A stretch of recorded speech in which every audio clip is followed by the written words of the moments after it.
We have been redeemed. At ngayon, God has bestowed upon us, okay, abounded toward us all wisdom and prudence. Lahat ng kaalaman ay ipinaalam sa atin ng Panginoon. So, He revealed to us the things to come. Amen. Ang tunay na mananampalataya ay may pag-asa at nakalagay sa kanyang puso't isipan ang mga bagay na darating sa hinaharap. And that is our future. We are serving the Lord not for the present. We are not serving the Lord because of the past. We are serving the Lord for the future. Amen.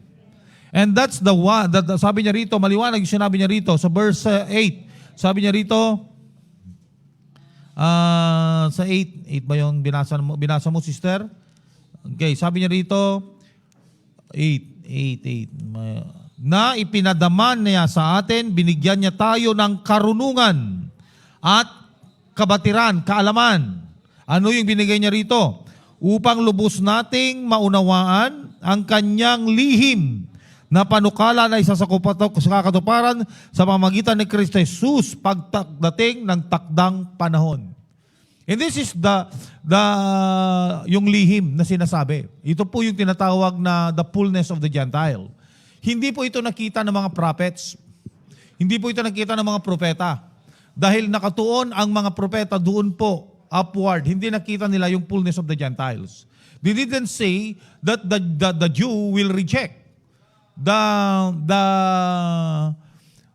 Messiah. Hindi nila nakita ito. Ngunit nakita ng Panginoon at ipinalam niya the secret, yung lihim, the mystery of the things to come. Kaya maliwanag po yung mystery of the things to come, the time of the Lord. So we all know na tayo po ay hindi lang hanggang dito. We have hope in our future. Amen. That's why in Titus chapter 2 verse 13, maliwanag yung sinabi doon, na nakalagay sa 2:13. Sa Titus 2:13, the blessed hope yun, di ba? Ginagamit din yan pag ididepensa mo ang pagka-Diyos ni Kristo. Okay. Sino na nakahanap? Basa.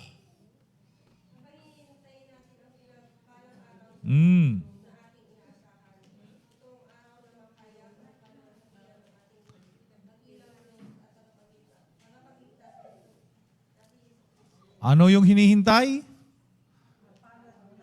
Mapalad na pag-asa. Ito yung inireveal sa atin na wisdom, kabatiran, na alam natin ito. Tanong, nung hindi pa tayo mananampalataya, alam ba natin ito? Wala, di ba? Kaya nga ang buhay noon, ikisera-sera. Bahala na si Batman. Di ba? Ang buhay natin doon, walang direksyon. But today we have direction. Why? Because we know that we have future. And the Lord has revealed to us that there will become a time that the Lord will come again. And that is the fullness of time na i-reveal niya yung kanyang dakilang plano sa atin. At tayo po, the fullness of time ay yung pong beyond the prison age. But hindi lang dito. Beyond the prison age. From the millennial reign of the Lord to the white throne judgment. Ano ba yung ngayon? Pastor, ano pinagsasabi mo? Na ipaalam sa atin sa pamagitan ng kanyang salita that there will be a second coming of the Lord. Amen. Not to die on the cross, but He will come to take away His bride. Kukunin niya ang kanyang mga tapat na anak. Amen. Second coming, sabi nga sa John chapter 14, I will come again. Dahil kung nasaan ako, nandun din kayo. So yun yung ipinapalam sa atin, yun yung mystery na sabihin sa atin ng Panginoon. So, there will be the second coming. And the second coming is twofold. We believe in twofold second coming. We are premillennialists. Okay? We believe in twofold coming, the coming of the Lord as a thief in the night, secretly, para kunin ang kanyang mga anak. Amen. No duwa ka kakupin, may isa, apay, mamindua ka rin second coming yun. Pastor, hindi. Isa lang. Pero, dalawang tiklop. Kaya nga twofold coming. Okay. Ibig sabihin, darating ang Panginoon na ang nakakaalam lang ay yung kanyang mga anak. And this is the mystery, this is the wisdom, this is the revelation that we have. Ito yung tinalakay niya sa 1 Thessalonians chapter 4, verse 13 to 16, na siya ngayong tinatalakay natin din sa paghahanda ng kung paano ito paghandaan sa ating sermon mamaya. So makikita natin na inireveal ng Panginoon na darating siya para kunin niya tayo. Amen? Sanabi king tayo. Bakit tayo? Kasi natubos tayo. We are foreordained. We are chosen. Amen? And we are destined for that purpose. O, di kukunin niya tayo. Pagkatapos yung kung ano gagawin sa atin, haharap tayo. Okay. Balikan natin yung aral natin, ha. Pag kinuha, na-rapture tayo. Okay. Pastor, hindi ako mararapture, namatay na ako eh. Pag namatay ka, na hindi wala pang rapture, mabubuhay kang maguli. Sabi mo sa katabi mo, mabubuhay kang maguli. Amen. Mabubuhay kang maguli. Kaya sabi nga sa 1 Corinthians, nasaan ang inyong kapangyarihan? Nasaan ang iyong kamatayan? Wala. The final enemy of man is death. But it was overcome by the Lord Jesus Christ. He died and He resurrected so that you and me will have the hope of resurrection. Kaya hindi tayo takot mamatay. Bakit? Alam natin na tayo ay mabubuhay. Amen. Di magre-resurrect yan. Sabi ng professionalan, yun ang mystery sinabi, darating ang Panginoon, mabubuhay muna ang mga nakatulog kay Kristo. Kaya ang tawag na sa mga namatay natutulog. Di ba? Nung maturog, agreeing tupay. Di ba? Alang ang turturog lang ang kanayunan. Oo. Okay, natutulog. Okay. Tapos tayong mga buhay, tayo ay babaguhin at makakasama natin sila sa piling ng Panginoon. And that's habang nangyayari sa langit, sa kaulapan, anong mangyayari? We will face the judgment sets of the Lord, the Bema. Riniril natin ha? The Bema judgment. O tayong lahat haharap sa Bema judgment. Hindi para maparusahan, para tumanggap ng gantimpala. Amen. Tatanggap tayo ng gantimpala doon. Kaya nga sabi ng Biblia, bawat isa sa atin ay haharap. Each one of us will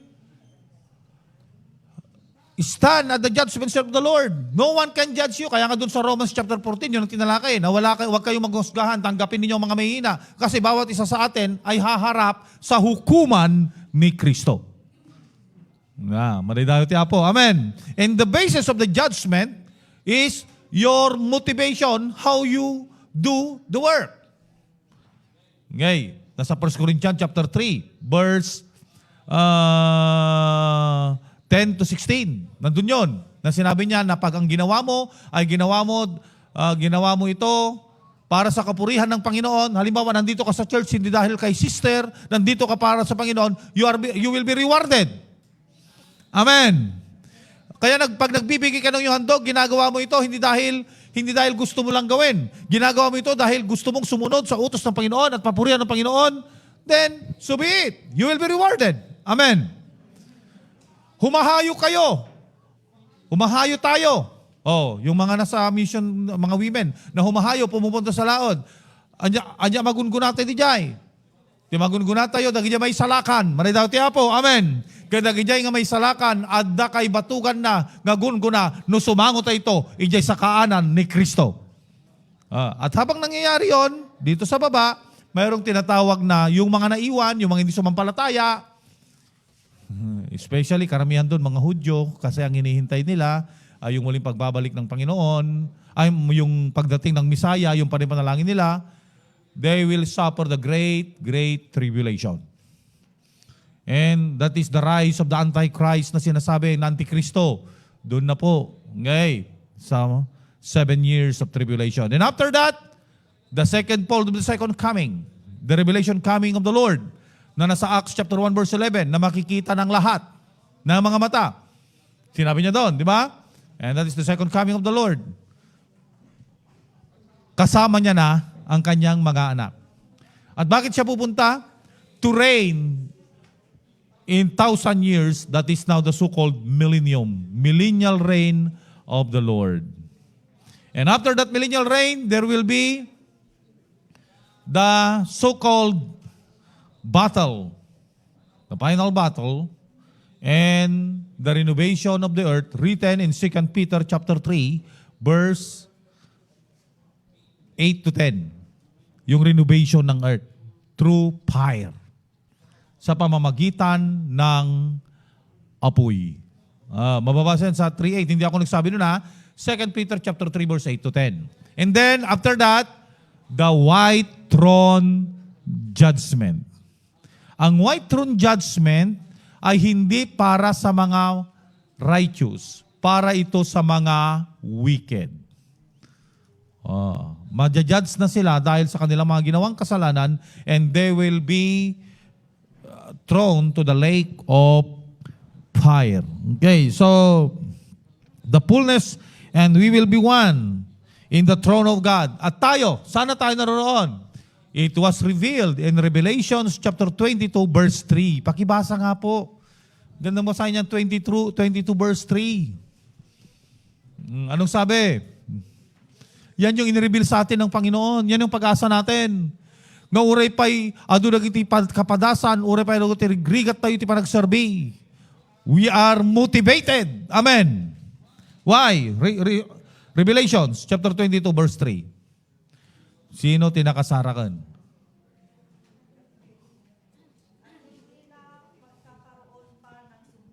Mm. Mm.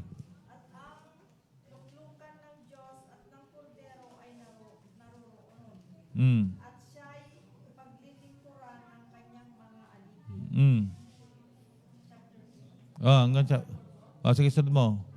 At makikita nila ang kanyang mukha at ang kanyang pangalan ay nasa kanilang mga noo.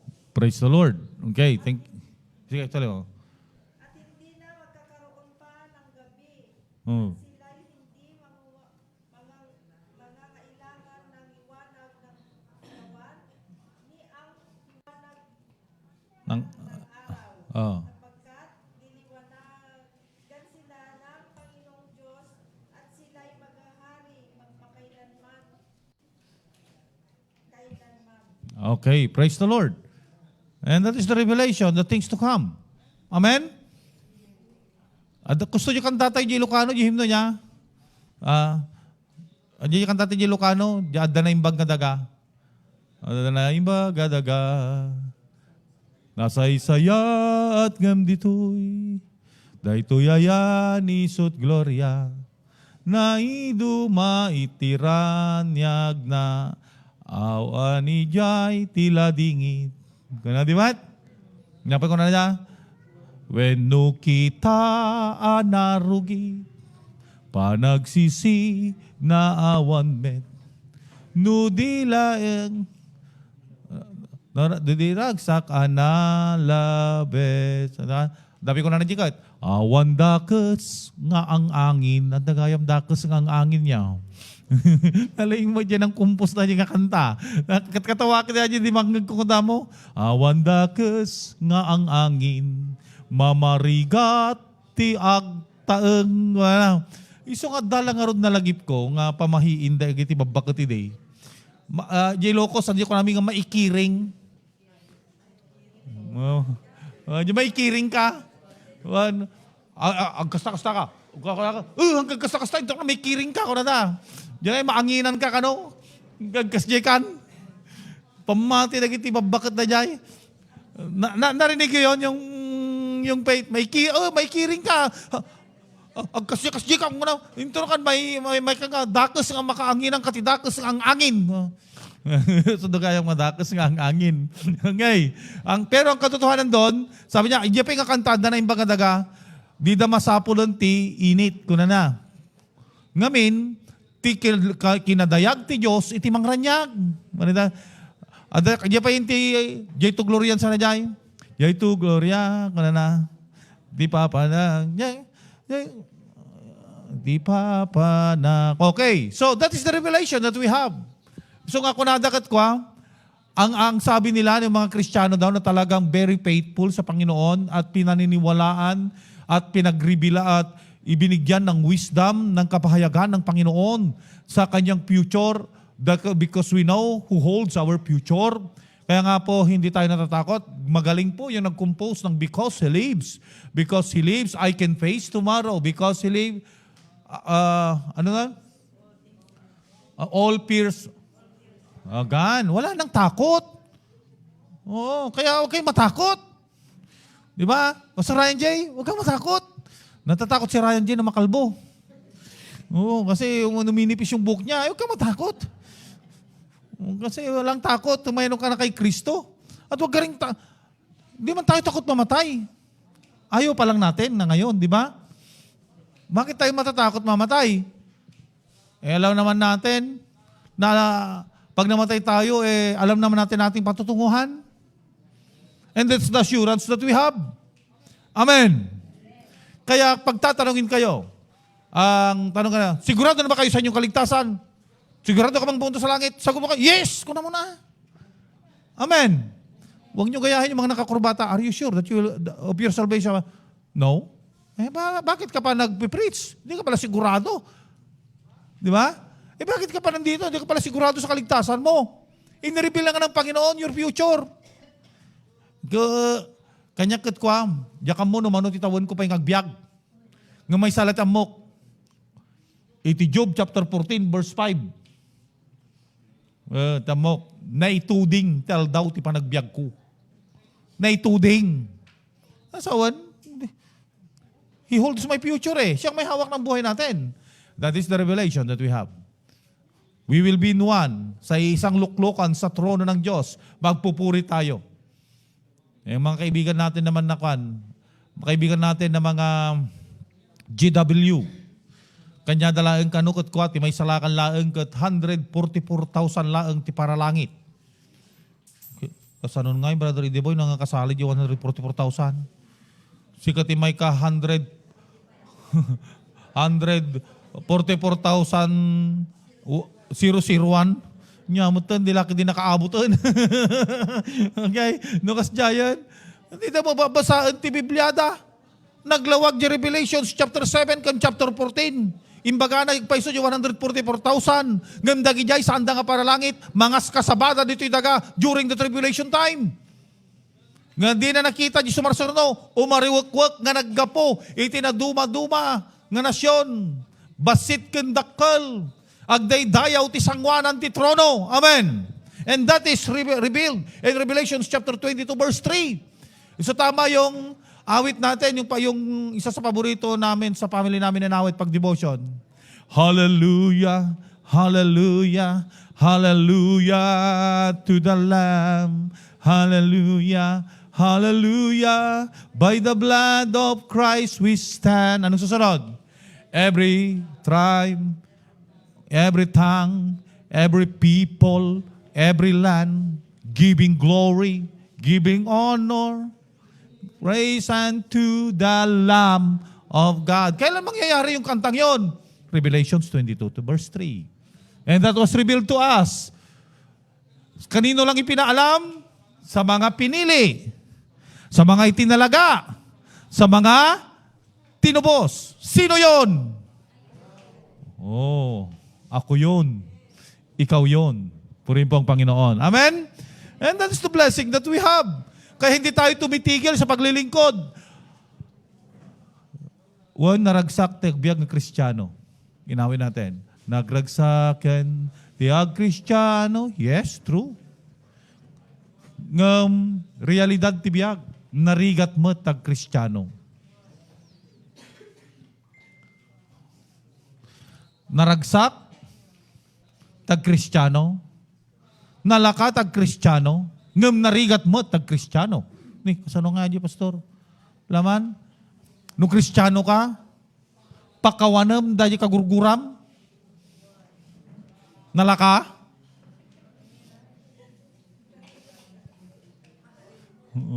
Mahalin mo yung kaaway mo? Madali. Oh. Narigat, di ba? Oh. Pero inutos ng Panginoon. Di kaya nating gawin. Oh. Madali bang mamuhay sa kabanalan? Ang daming tukso sa labas. Di ba? We are still on this earth. The power of sin is still here. Pero sabi ng Panginoon, be holy for I am holy. Oh, sundan ko yung sermon ni Pastor Samson kahapon. Sa mga kabataan nga, napakahirap sumunod, di ba? Di ba napakahirap sumunod? CD boy? Napakahirap sumunod. Bakit? Halimbawa, ang kursunada mo, unbeliever, siya talagang tinitubok ng puso mo. Uray mangkad, no kasanod yung sermon ni Pastoran. Uray nyo ti magbaganan. Ti ugali, mabaliwan, ti rupa saan?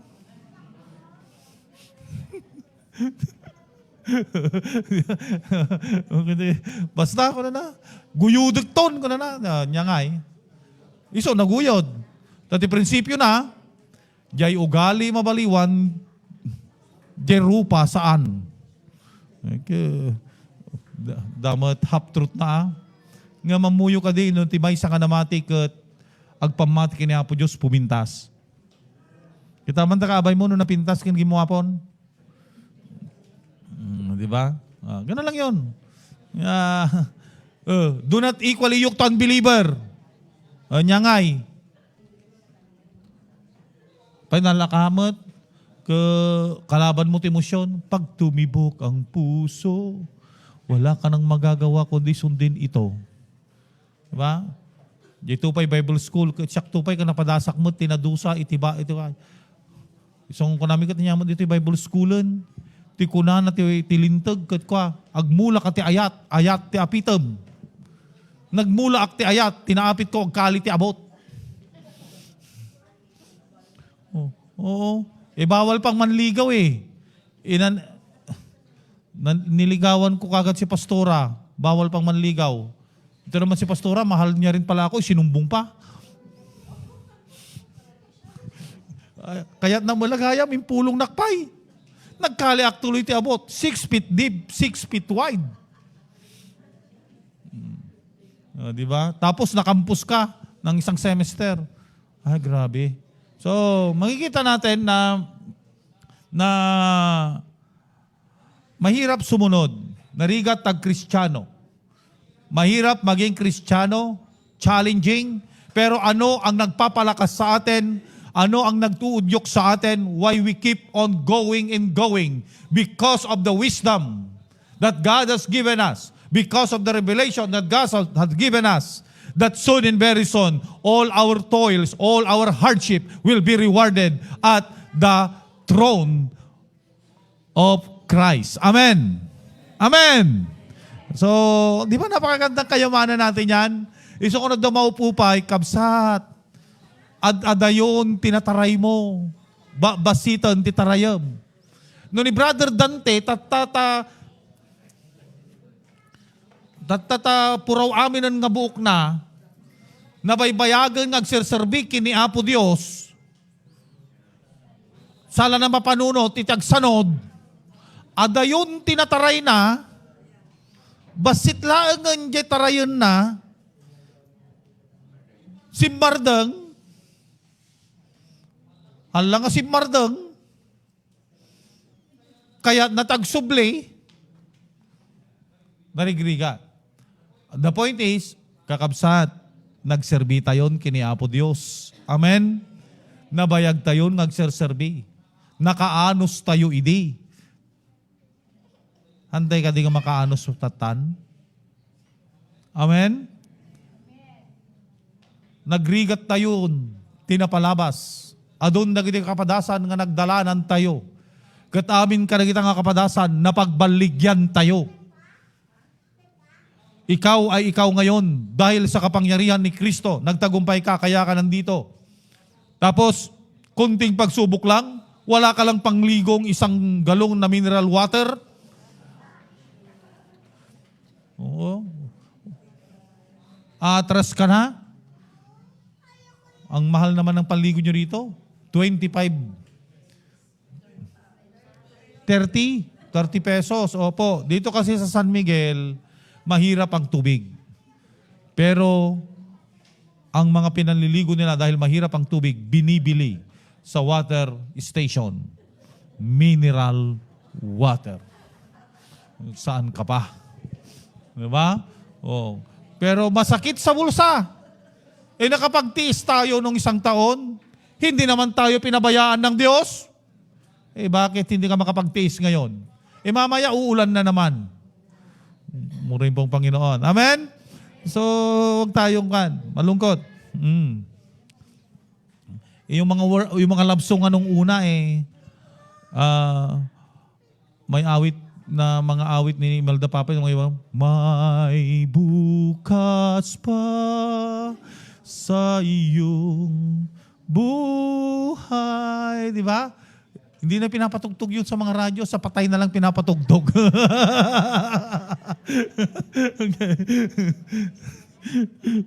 Tutulungan ka ng Diyos.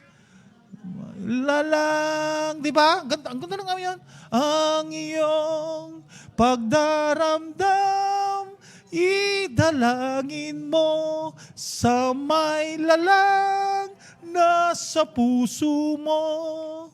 Di ba? Oo pala, si Rico J. Di ba? May Rico J. Talagang, kaedad mo talaga, sister. Okay, nung sumikat yung kantang dyan ay nasa kadalagindingan siya. Okay. Okay, so purihin mong Panginoon. That is the revelation. Let us go to verse 11. Mayroon pa bang time? Mayroon pa tayong 50 minutes. Okay. Verse 1:11. Pero may tanong ba kayo doon sa inheritance ako natin sa Revelation na pinalam sa atin ng Panginoon? Okay.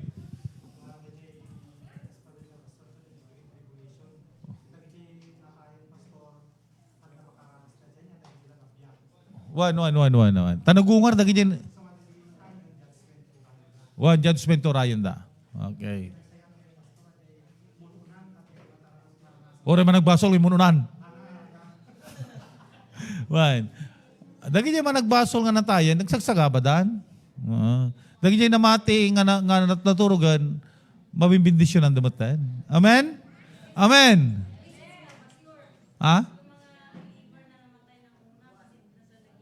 Oo. Pero sa akin, mas gusto ko namang maranasan yung naranasan ni Enoch. Dalawa lang naman ang hindi namatay na tao sa Bible na sinabi sino yung dalawang yon? Young people, sino yung dalawang taong hindi nakaranas ng kamatayan? Po, nagito yung obingan. Sino? Si Enoch at saka si Elijah. Sino naman ang hindi nakaranas na magkaroon ng biyanan? Sino utihan na padasan tinagkakatugangan? Jeremiah. Tawon ti katugangan na? Awang katugangan na. Asawa na mawang katugangan na. Ni Adan kini Eva. Ang palad nila, no? Ang palad nila, wala silang biyanan. Kasi minsan, ang mga biyanan. Okay. Kayong nagsabi niyan, hindi ako Okay. So, wala na. Yung mga buhay ang magsasuffer. Okay, meron pa kayong tanong? Bago tayo lumipat? Okay.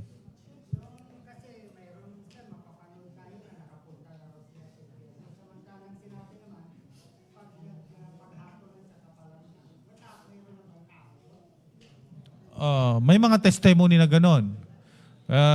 Pero wala tayong proof sa patunay na Biblia. Ang sinasabi naman ng Biblia, pag namatay ng tao, that is the place of no return. Di ba? Kaya nga, pag namatay ng tao, ang inihintay niya na lang ay pag namananampalataya siya ay ang kanyang muling pagkabuhay para sa pagdating ng Panginoon. Pag namatay ang tao na makasalanan, hinintay niya lang pagkabuhay na maguli para siya ay mahusgahan at mahaharap sa hukuman ng Diyos. Di ba? Wala pang sinasabi na bumalik. At naging issue ito sa time ni Luke, sa Luke chapter 16. Di ba panalangin ng mayaman? Di ba? Anong panalangin ng mayaman? Ang panalangin ng mayaman na una, utusan mo si Lazarus na pumunta sa akin. Hindi sinagot ng yes dahil hindi pwede ang palipat-lipat. Hindi pwedeng palipat-lipat. Brother Dante, ang mauma ka di langit, kumapang ka di impyerno. Mauma ka di impyerno, mapangkaman di langitan. Ang uso jay. Awanti umang di langit. All is permanent. Amen. Okay. So, ano yung pangalawang panalangin niya? Panalangin niya, Panginoon, kung hindi pwede, may 5 pa akong kapatid. Papuntahin mo si Lazarus doon. Nagipag-reason na, hindi pwede. Di ba sinagot hindi pwede? At sabi niya, mas maganda, Panginoon, na may magpupunta doon na galing sa mga patay. Di ba nakipag-discuss pa siya doon? Pero ang sagot ng Panginoon, sabi niya doon, kung hindi nga nila paniniwalaan ang mga propeta at mga sinugo ko doon, mas lalo pa yung patay na muling nabuhay. Di ba? Kaya ibig sabihin, wala po. Siguro yun ay, may tinatawag tayo doon yung near-death experience. Tinanong ko ang aking father, nung nakumatos siya ng 2 weeks, anong mga kanya basta sabi niya parang namasyal ako may mga pinuntahan ako sabi niya pero hindi niya lang matandaan. Parang namasyal ako, may mga nakausap ako. Pero that is the fruit of the so-called, according to human anatomy and science, yung tinatawag na product ng mga subconscious. Di ba pag nanaginip ka parang totoo? Di ba? At kung minsan kung ano yung iniisip mo, yun na ipapanaginip mo. That is the product of the subconscious mind. Maliban na lang kung yung panaginip ay galing talaga sa Panginoon. Wow. Merong nangursunada sa akin noon na kabataan nung student pastor ako. Hindi ko alam na kursunada niya pala ako. Basta yung kabataan lang, hindi barka-barkada. Lagi niya akong iniimbita sa bahay nila na magluto. Kasi paborito kong bisyo noon ay magluto. Gustong-gusto niya yung luto kong adobong patani. Oo. Ako nagluluto mo. Pastor, may nabili akong patani, lutuin mo. Punta ko doon, kakain kami sa bahay nila. Dahil alam ko naman yung aking pinag-aral naman namin sa aming pastor ethics na wag kang pupunta na mag-isa, kasi dalaga yon kahit na may pamilya. Kaya dala-dala ko yung aking sidekick na kabataan, si Brother Abraham. Dala-dala ko. Hindi ko alam na pati si Brother Abraham, na sidekick ko, niligawan din niya pala yung ading. Kaya pumunta ako doon. So, cut the long story short, habang nag-uusap kami, pagkatapos kumain, nag-uusap, sharing, sabi niya, Pastor, sabi niya, paano mo malalaman kung kayo talagang kagustuhan ng Panginoon? Galing na tanong yun, ano? Tanong ng kabataan yun. Ano kayo talagang kagustuhan ng Panginoon? Siyempre, bata pa naman ako sa pagpapastor, student pastor ako, wala pa akong masyadong karanasan sa mga council, mga ganyan. Ang sagot ko naman ay, ipaparamdam sa iyo ng Panginoon, pauusbugin niyang pagmamahal sa iyong puso. Tama naman yung sagot ko, di ba? Di ba, Pastor Sam, nag-spark? Di ba? Ganon. Ano pa, sabi ka, tapos maaring sa mga pangyayari, maaring ipapakita sa iyo ng Panginoon, Pentecostal tayo sa pamagitan ng mga pangitain at panaginip. Bigla siyang sumingit. Sabi niya, Pastor, sabi niya, palagi kitang napapanaginipan. Ryan G, anong sagot mo pag ganun? Lagi kitang napapanaginipan. Yun ang sagot niya sa akin. Medyo nagulat ako.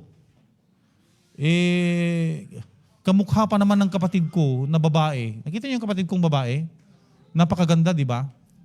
Oo, kamukha ni Agape, yung kapatid kong babae. Kamukha niya talaga yon. Medyo tinignan ko, medyo natitem na rin ako na, oo, tayo. Kasi napapanaginipan mo ako. Pero, ang sagot ko lang, sister, baka naman laging ako ang iniisip mo habang ikaw ay natutulog o bago ka matulog. Hindi, pero hindi niya may deny kasi crush niya nga ako eh. Alam niyo pag crush mo, lago mong naiisip. Di ba, Sister Chit? Di ba? Okay. Pag crush mo, lagi mong napapanaginipan, lagi mong naisip yan at lagi siyang laman ng panaginip mo. Ganon. Yun. Bunga yun ng kanyang subconscious mind. Pag natutulog ka, buhay pa rin yung utak mo eh. Umaandar pa rin. Kaya nga pati sa medical term, may tawag sila pag nakumatos, di ba? Iba yung comatose lang na talagang, pero may tinatawag na brain dead. Wala na talaga. Pag brain dead na, yung machines na lang ang kumikilos. Nagpapakilos sa kanya. Pero kung wala lang siyang malay, pero umaandar all the senses ng kanyang kwan. Nakakaramdam siya, nakakakuan. Okay. At itong tandaan ninyo, according to medical experts and according to experience, pag malapit ng matigok ang tao, uray pa'y nutulang dayta, ang huling mawawalang sense niya ay sense of hearing. Sense of hearing. Kaya kahit na gaano ka makakasalanan ng tao at may pagkakataon na naghihingalo pa siya at nakakarinig pa siya, take the opportunity to pray. May panalangin siya, especially prayer of repentance. Udyukan mo siya na kahit doon sa hindi wala na siyang malay, ay sa kanyang subconscious mind, ay magsisi sa kanyang kasalanan. This happened nung isang kapatiran natin dito na kumatos dahil binaril. Yan na. Yung pulis na miyembro natin dati, binaril. Tamaan yung kanyang liver na kumatos. Kasama ko at binisita namin noon, kasama si Pastora.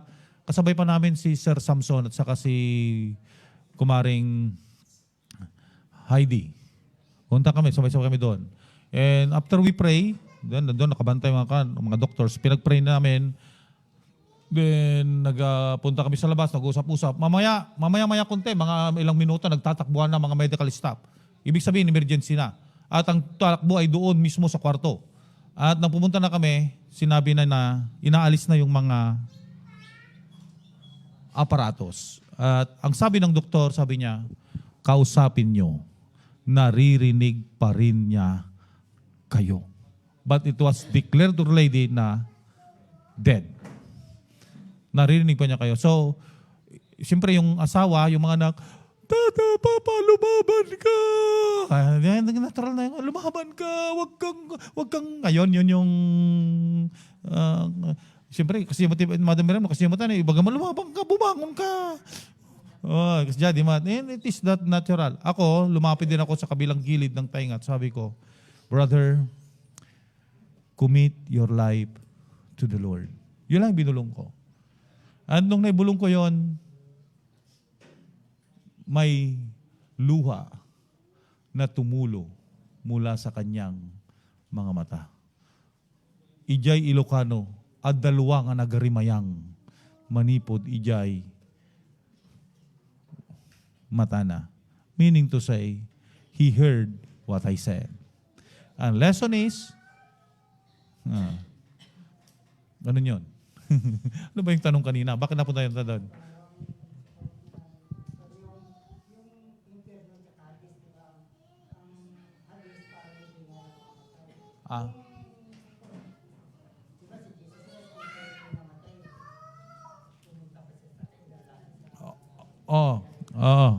Ephesians chapter 1 verse 10.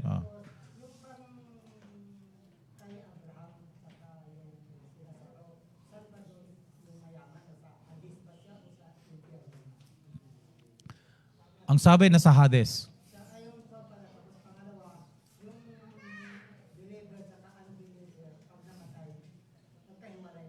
Yes. The place of torment and place of comfort. Doon sa Old Testament time. Because what happened to the story of Lazarus, it happened during the Old Testament time. Kasi sinabi niya, nandun ang mga sinulat ni Moses at nandun ang aking mga propeta. So meaning to say, it happens in the Old Testament times. That's why all the believer before the Old Testament, pag namatay sila, napupunta sila sa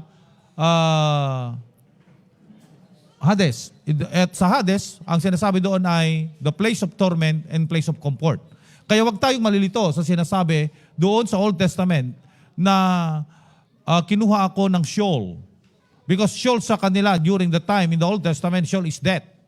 Underneath. Okay? Okay, so ibig sabihin nun, yun ang belief nila. Yun ang belief nila. At according to our study, sinabi nila na ang place noon ng Sheol ay Binet. Okay? At ito yung pinuntahan ni Jesus Christ. Literal ba na pumunta siya si Jesus Christ doon sa paghihirap? Literal ba na pumunta siya doon sa impyerno? Okay. Anong nangyari? Namatay siya, di ba? Namatay siya. Inilibing siya. In the Old Testament times, pag namatay, he is going to hell, to the Hades. Pero sa Hades, there is the so-called place of comfort and place of torment. That's why, when he declared, nung i-declare niya, yung kanyang salitang tetelestai, it is finished. Let us look the mystery that happened in Matthew chapter 27, verse 48 to 52. Anong sabi niya doon? Hindi lang yung pagkahati Hindi lang yung pagkahati ng kurtina. Sundan ninyo, sinabi niya doon, maraming mga, ano nakalagay doon? Sa mga libingan. Di ba? Kaya nga po, yung sa Sheol ngayon, yung place of comfort ay bakante na yon kasi nung namatay si Kristo, naisama niya na ang mga righteous in the Old Testament sa kanyang kaharian. Purihin po ang Panginoon. Amen? Amen! That's why bakante na yon, kaya maluwang. Maluwang na. Oh, so in the Old Testament time talagang nakikita sila place of comfort and place of torment. Magkalapit lang sila. Mayroon lang silang malaking gulf. Na 'yun ang description niya sa I'm basing on Acts chapter Luke chapter 16. Okay. And even alam niyo ba na kahit pag-aralan natin kahit sa pag-aaral ng angelology yung mga one third of the angels na nagrebelde, hindi naman lahat naging demonyo eh. Okay? Hindi man lang yung mga demons. Yung mga nagpakpakita ng dalalya kung kunada. Iso kung kayo nagbukang dalalya, apay nagbutang kayo, kad Kristiyano kayo. Sino nagbutang dalalya kanyayaw? Laman, nung naturog kayo? Muyo ka din nga tibutang kat ko dayta kinaawan ti pamati. Kanya ka na mabutang. Huwag nga raw na mabutang kung magpakita. Kung nagpakita naman kumako na. Manipa mo nakikita ano magbutang. Bagada nga di balay mi tanda ka no agbambantay di isang agbutang da ko masidog. Nakano nakapuraw ngagtugtugaw di timangga. Kanayo na ngagpasik ng dimang kata uray ngagparang takasarita kuma interview na niya tinagan na. Demonyo lang mga yon. Tapos nagkali kami tibunton kung nada hala, agkali kayo, masalapon nyo. Samot nga ang mga ansisit tinasalapon ko. Anay mat. Ngay. So, wala yon. Huwag kayong matakot. Huwag kayong butong tiyalay kanyaman. Wala na po. Pag namatay na ang isang tao, hindi na siya babalik. Ismarigan ko may to church, nakitam dito, nakatugaw dito, nakitam ni Pastor Ino nakatugaw. Wino saan ni Tang Jaime? Nakaparintumang. Ay sos, nyaramidam mong ngay. Pastor Sam, nyaramidam. Tumaray ka? Ay Hana, Kristiyano ka? I-rebuke mo in Jesus name ko naman. Di ba? Nohan na nga mawatan in Jesus name. In Jesus name, kanong hangag pukaw, Ilukanwam. Tinagan ni Jesus, baka Ilocano. May kwento ang aking biyanan eh. May nagpakita sa kanyang malaking tao sa bukid. Ay naturod ni katuganga, ta Kristiyano mo, inuwar na bunang na, panaka, sino ka? Kung nanakano ka, yes. English is spoken in Jalalya. So nga, English mo ta. Okay, so yun po. Wala na po. Pag namatay ng tao, place of no return. Praise the Lord. Okay, last question.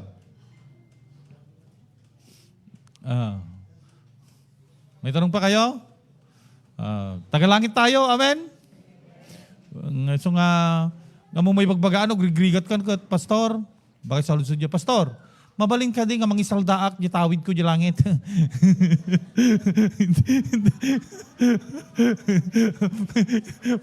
baka magamot, sister, ada tawid ko di langit. Isaldak mamat ka niya. Hindi pwede. Okay, may tanong. Okay. Inimbitan ko kayo sa 22. Hindi. February 22, si Pastor Angie ang sa prayer meeting online. Sa March 1, prayer and question Q&A yon, diba? Okay. Pero itanong mo pwede. Last naman, sige. Kasi pastor, di ba yung nabanggit natin dyan yung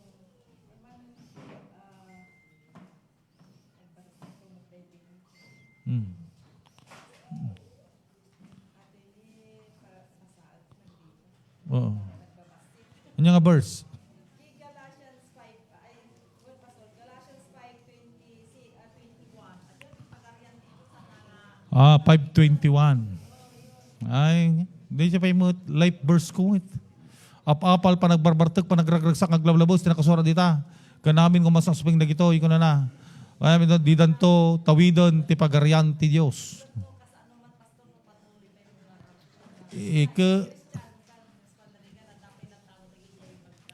Okay, kastoy.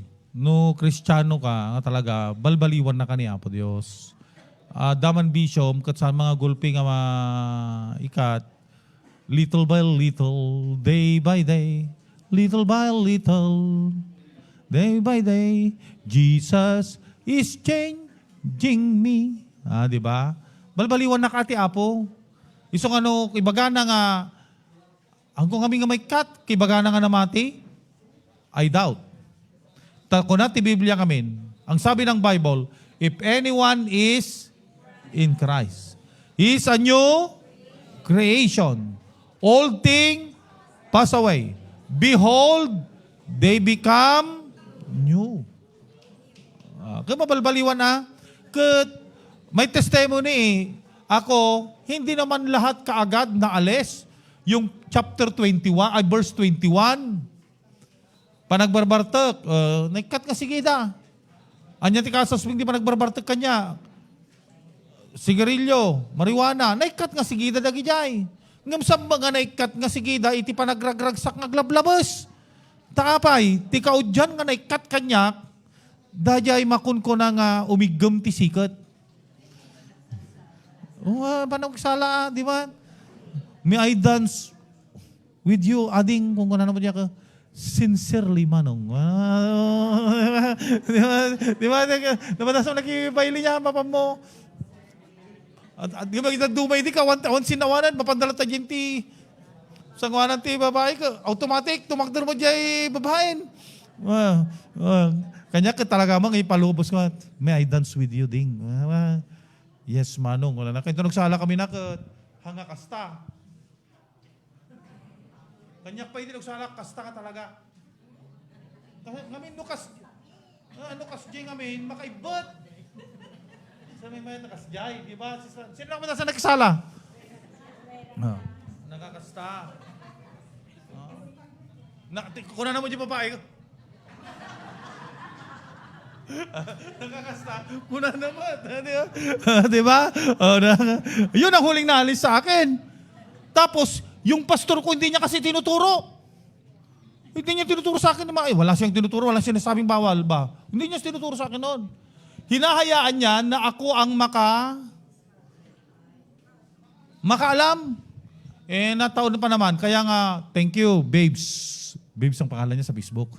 Babes Culyado. Okay. Oo, dahil sa kanya, naisayaw ko siya. At habang nagsasayaw kami, sabi niya, di ba born again ka? Oo. Bakit nagsasayaw ka? Pwede naman sa amin sumayaw sa church. Nagsasayaw naman kami sa church. Tapos sabi ko naman, bakit ikaw? Ano ka ba? Iglesia ako eh. Bawal ba sa inyo? Bawal. Bawal pag sweet music. Pag modern, pwede. Kasi nasayaw namin sweet music. Doon ako kinunbik. Okay, bakit siya namin testimony yun? Because God will convict you. No, binigyan kanya ng kaalaman nung nagsasayaw na ako nung sinabi niyang iglesia ni Kristo siya, tapos bawal sa kanila, the Lord give me a wisdom. Ang sabi ko, kung sa kanila na hindi naniniwala na Diyos si Kristo, hindi naniniwala sa pagkilos ng banal na Espiritu, bawal. Kami pa kaya na naniniwala na Diyos si Kristo at naniniwala sa pagkilos ng banal na Espiritu, bakit hindi bawal? See? Yun. So analyze things, di ba? God will give you wisdom. Kaya sister, ako yun. Pag binago talaga ng Panginoon, mababago at mababago. Amen. Pero, una, lalakad siya sa Espiritu. Oo. Di ba, Pastor J? Oo. Nung binabago ng Panginoon, di ba? Kung noon, ang irog ay 2, ngayon ay isa na lang. Di ba? Oo. Kaya, kung ang irog mo ay 2, yung mga hindi mananampalataya, ganito ang lyrics nila. Kung ang irog mo ay 2, dagdagan pa ng 1. Sa mga hindi mananampalataya yon. Sa mga mananampalataya, kung ang irog mo ay 2, palayain ang 1. Ibig sabihin, 1 lang. Di ba, Brother Ronald? 1 lang. Oo. Oo, 1 lang. Ganon. Ha? Iba-iba naman ang ni Sister Amy. Okay, so, yun, sister, may pagbabago. Alam ko, naranasan nyo naman eh. Sino ba sa inyo hindi nagbago? Sino ba ang walang pagbabago sa kanyang buhay? O sino ang dating masungit, ngayon ay hindi na masungit? Sino ang maldita dati, ngayon hindi na maldita? Parang babae ko natin, kasi ang mga lalaki, pag nagbago yan, talagang straight eh. Okay, sino rito ang dating chismosa? Ngayon, chismosa pa rin. Di ba? O sino sa inyo ang lasinggero dati? Ngayon, lasinggero pa rin. Hindi binago yon. Pero sa akin, binago ako, testimony ko binago, at unti-unti. Ang huling naalis sa akin, pagsasayaw. Second na ang pangalawa na panghuling na alis ay yung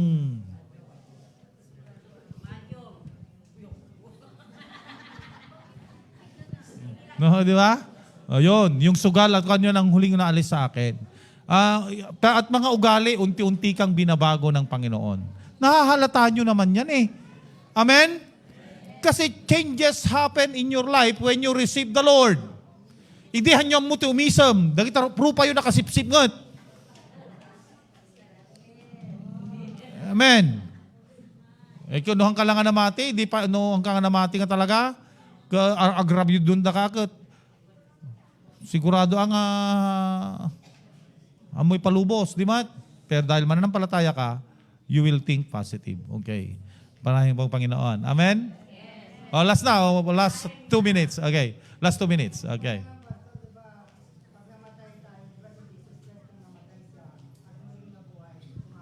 Oh.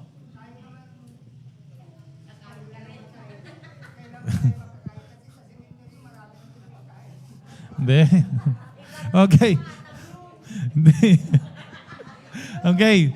Why the Lord Jesus Christ portrait yung ganon. Bakit nung nabuhay siyang muli, ay pinotray na kumain siya, nagihaw siya, di ba, nagkikain siya? Why? Ipinortray lang yon to prove na hindi siya multo. He portrayed those things to prove that He is really risen, the risen Christ. Na hindi lamang siya ilusyon, hindi lamang siyang clone, but really, He is really the Lord Jesus Christ. Yun naman ang purpose nun. Kaya sinabi doon na kumain siya, nagihaw siya, di ba? So kinabi niya doon, nakisama siya sa mga alagad ng 40 days as a human to prove that He is really Jesus Christ. Kasi may mga belief sila na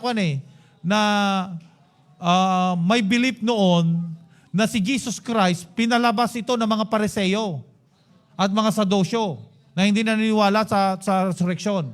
Nung nabuhay na maguli ang Panginoon, ang pinalabas na balita na ninakaw ng mga alagad yung katawang lupa ng ating Panginoon. Kaya empty yung tomb.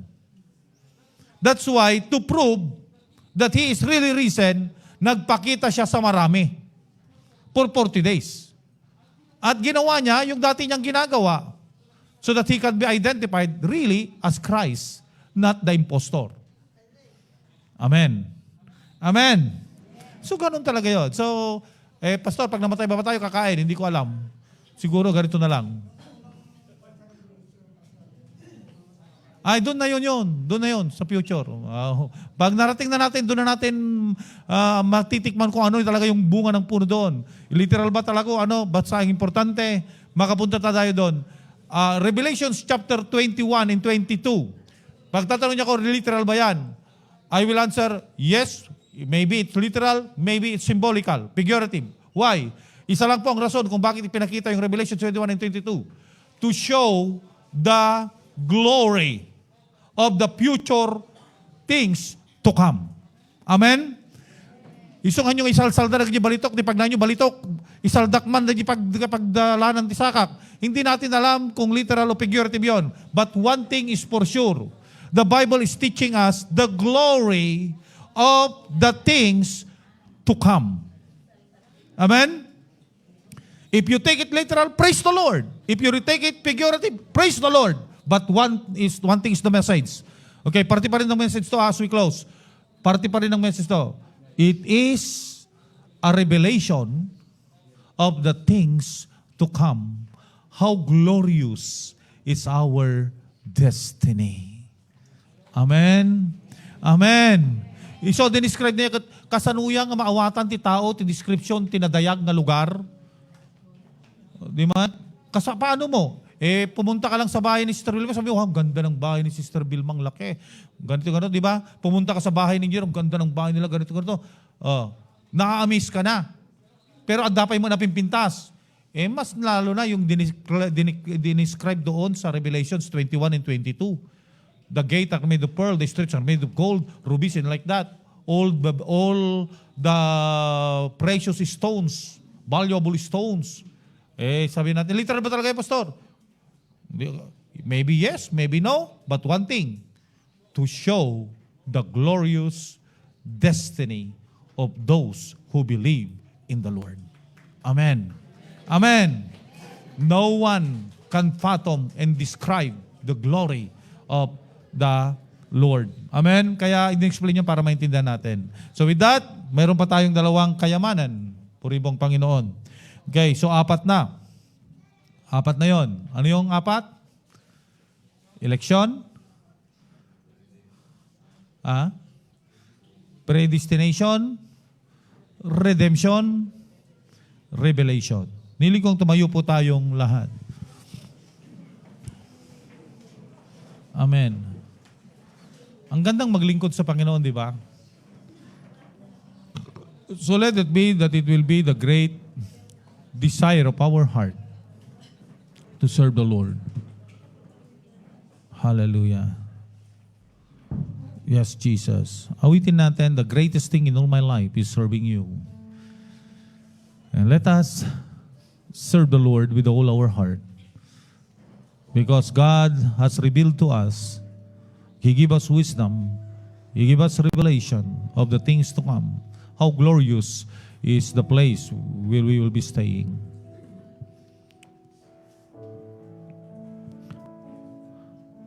The greatest thing in all my life is serving you. The greatest thing. The greatest thing in all my life is serving you. I want to serve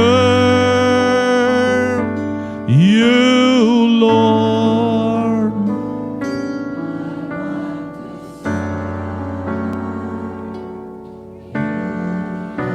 Oh, the greatest thing in all my life is serving you. Yes, Lord. The greatest thing in our life is serving you, O God. Lubos kaming nagpapasalamat at nagbibigay papuri sa inyo. Hindi nyo lang kami pinili, hindi nyo lang kami itinalaga, hindi nyo lang kami tinubos. Binigyan nyo pa kami ng karunungan at kabatiran para malaman namin, Panginoon, ang iyong lihim, ang mangyayari sa inaharap. Beyond this age, O Lord, beyond this life, thank you for the assurance. Thank you for the glory to come. Na Panginoon, you have prepared a place for us. Our destiny is the most glorious place. And that's hope. Yang pong pag-asang yan, ang patuloy na nag-uudyok, patuloy na nagmumotivate sa amin, na magpatuloy sa paglilingkod, gaano man karami ang mga challenges. Mahirap man po, Panginoon, ang mamuhay sa mundong ito na may kabanalan. Ngunit nandyan ka, nakasama namin. Kaya po naming mapagtagumpayan ang lahat. And once again we declare, the greatest thing in our life is knowing you, loving you, and serving you. Wala na pong ibang dakila pa, Panginoon. You are the center, you are the greatest in our life. Thank you very much. We give you all the glory, the honor, and praises. In Jesus' name, amen and amen.